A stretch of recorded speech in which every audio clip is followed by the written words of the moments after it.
Hey, what's up guys? So now, I'm with Liza. And, ayun lang.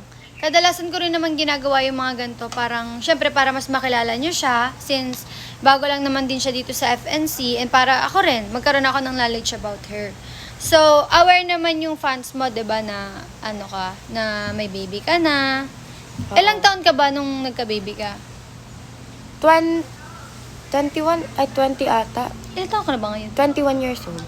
Then magwa 1 years old na siya this March. O, 20 years old ako nagkaanak. Ay, nabuntis ako. 20 years old. Oo. Nung 20 years old ka na yun, parang, is it planned or unexpected yung baby? Expected. Kasi, may ginagawa na kami.